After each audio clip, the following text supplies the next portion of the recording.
everybody, and welcome back to the Blossom Review. How are you? Today we're talking about Fuji TV's whimsical Soda Master, an 11-episode dramedy that aired during this year's Winter Kuru in Japan, so the period between January and March 2026. If you haven't watched the show yet, don't worry about it. This review is spoiler-free. Soda Master is a deceptively simple yet profoundly incisive exploration of time, memory, and generational shifts. Behind its cheerful facade of quirky film references and silly humor, this is a story that reminds us that a dazzling future can only be built on the lessons we have learned, honoring the lives of those who have shaped us into who we are today. Soda Master introduces us to three very different 51-year-olds. White-collar worker Yoshi Yuta, played by Sorimachi Takashi, film director Fujimaki Hajime, played by Omori Nao, and hairdresser Kikuhara Kisuke, played by Tsuda Kenjiro. They might be very different now, but almost 40 years ago, they were three very energetic middle schoolers in Tambe City who shared their passion for kung fu movies through their school's film research club. Under the careful and humane guidance of their substitute art teacher, the marvelous Miyashita Michiru, played by Kiryu Mai, whom they nicknamed Matilda, these three kids channeled their endless creativity and stamina into making their own martial arts feature. Smack in the middle of Japan's bubble economy, Yun, Chen, and Kimpo, as they were called back then, saw their little town dream of futuristic redevelopment that would steer them towards the kind of future that they would only see in the movies. Their parents would talk about more prosperous days to come, and their own futures were just blank canvases full of potential and hope. In 2026, however, Yuta, Hajime, and Kisuke barely think about their past, which has become a blurry collection of little sparks that are nothing but foolish dreams of youth. Tambe City was redeveloped into just another ordinary town, and Yun, Chen, and Kimpo grew up to become your ordinary middle-aged men. The mundanity of their ordinary lives is then interrupted when they hear news that human bones were found at a construction site in Tambe City. Coming together for the first time in decades, Yuta, Hajime, and Kisuke then remember that their beloved teacher Matilda simply disappeared back in the 80s, not to be heard of ever again. If Matilda really went missing back in the day, could the human bones found be hers? But why would anyone kill their teacher? Alongside quick-witted university student Nishino Hakuba, played by Fukumoto Riko, who they meet along the way, Yuta, Hajime, and Kisuke embark on an adventure to solve this decades-old mystery on their own.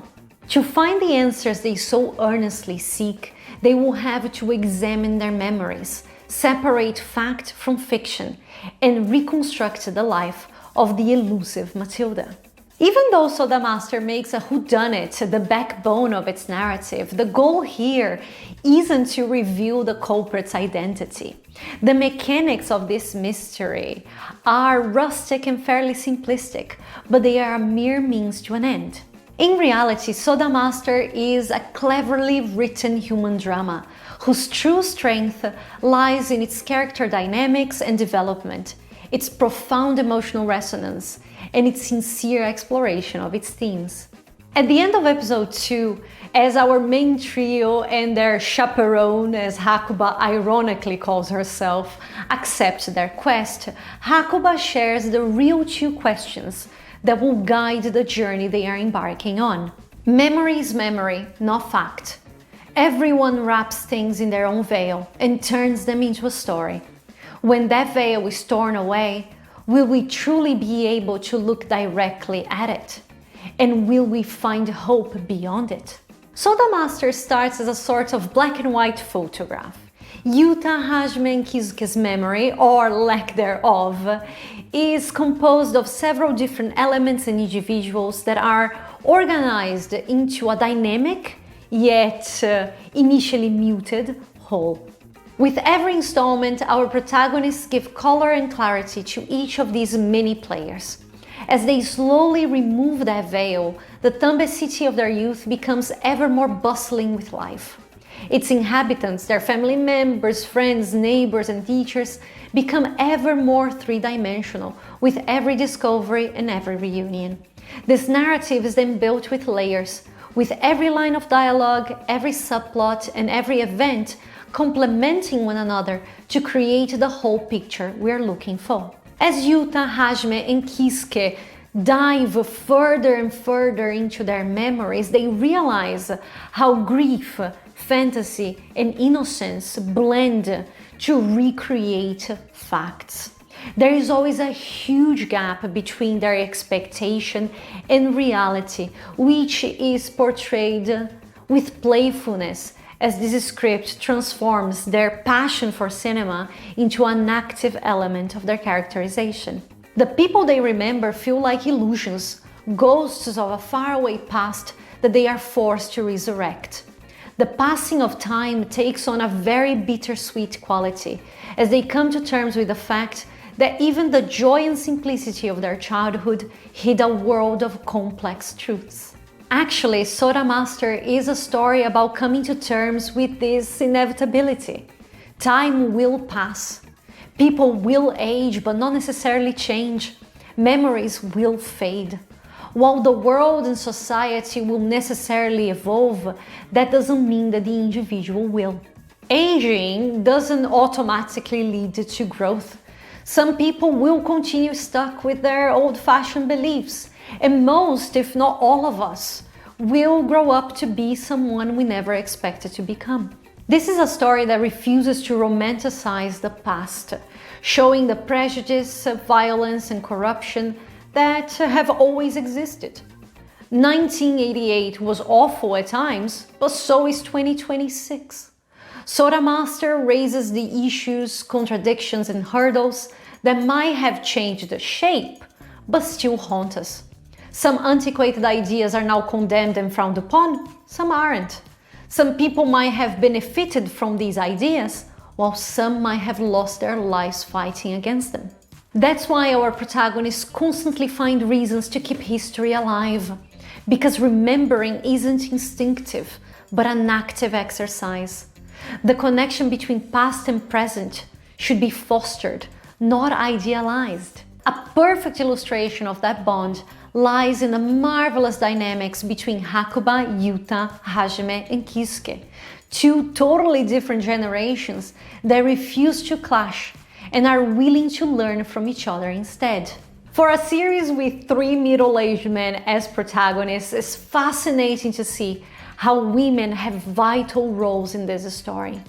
Female characters in Soda Master are often portrayed as those who dare to stand up for their values and morals at the risk of perishing at the hands of greedy, wicked men. It is only our communities, our collective acts of bravery and selflessness that can help them and consequently save us all. Hakuba is far from being a mere sidekick, often being the voice of reason when placed in a room full of archaic views. Meanwhile, the heart of Soda Master fully belongs to the great Matilda. An ephemeral, almost magical character, Matilda is someone we never meet ourselves. We get to know her through the people she met and the lives she changed. And that's how she becomes alive throughout the series. Matilda was an open-minded, progressive, and kind woman who valued individuality and freedom in a society that only really cared about such things when applied to men in power. In her little world, Matilda inspired Yuta, Hajime, and Kisuke to dream, to treasure their creativity, and to overcome their fears.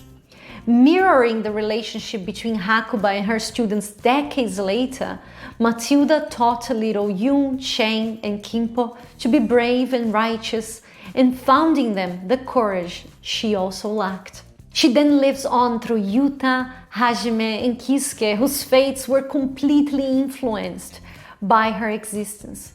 Looking at her beyond her teacher persona, she stops being just a glamorized hero to become a fully fledged human being with qualities and flaws, dreams and heartbreak. They keep finding bits and pieces of Matilda everywhere, which makes her feel real and present, not just to us, the audience, but also to Hakuba, who finds in her story the inspiration she seeks. Soda Master frames its complex themes through a compassionate and heartwarming narrative that allows its characters to be imperfect and gives them the agency they need to grow and to choose their own destinies. The story never gets too dark thanks to a very theatrical and eccentric tone created by this blend of imagination and humor. There is something undeniably sweet about these three middle-aged men alongside this 20-something-year-old young woman recreating their past together. This script will surely please all the cinephiles out there with all its references to old films, from Jackie Chan classics to Miner's Friday the 13th Part 3 and Spielberg's Close Encounters of the Third Kind, and those craving some 80s nostalgia with all the references to VHS tapes and old manga. While cinematography beautifully and effectively responds to this colorful and cinematic universe, and the score gives the series the quirkiness and the bittersweetness it requires, Soda Master falters in its visual effects, which are particularly poor in the show's second half. Still, Soda Master is a delightful and incredibly unique journey through the bonds that made us who we are and the days we should never forget. Empathetic, courageous, and provocative, this is a story that emboldens us to find in our own pasts the courage we lack to face today's challenges. There is definitely hope beyond the veil that shrouds our memories, because despite our mistakes and disappointments, we can always learn from them to create a brighter tomorrow. Soda Master is available on Netflix. Quick reminder that this review is also available on the Blossom Review, and over on Substack this week, we reviewed a Korean film called My Name. I will leave all the links in the description if you guys would like to give them a read. Guys, thank you so very much for being here. I really hope that you like this video and you subscribe so I can see you here every week for a new review. Take very good care of yourself, and I'll see you very, very soon. Thank you so much. Big kiss. Bye.